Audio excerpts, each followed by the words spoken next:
This is the continuation of November Part 3. You still have 5 questions, 5 and 6. What sounds came out? Why is Shakespeare wrong? That afternoon, Mrs. Baker asked me if I thought that the ending to The Tempest was happy or not.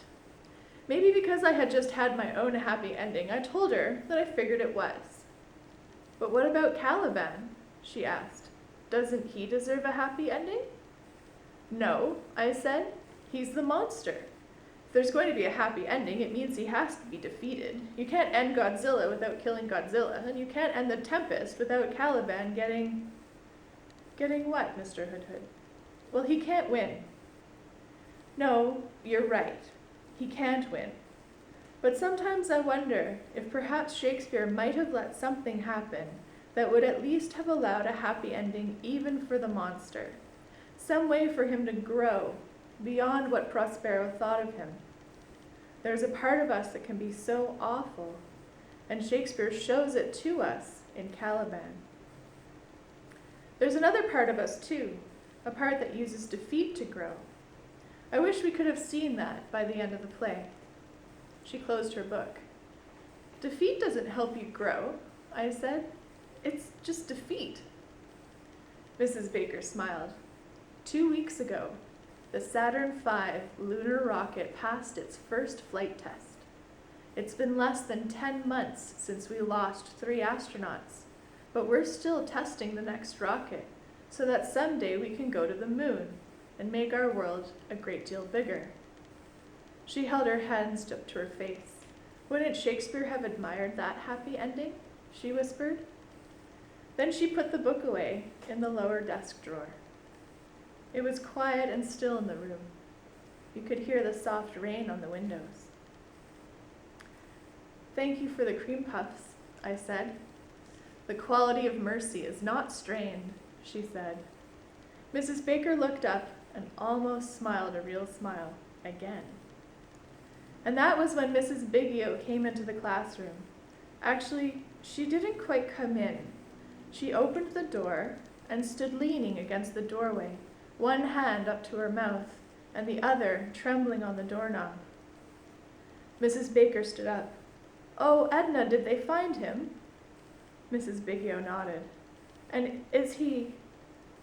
Mrs. Biggio opened her mouth, but the only sounds that came out were the sounds of sadness. So that's number 5. I can't tell you what they sounded like, but you know them when you hear them. Mrs. Baker sprinted from behind the desk and gathered Mrs. Biggio in her arms. She helped Mrs. Biggio to her own chair, where she slumped down like someone who had nothing left inside of her.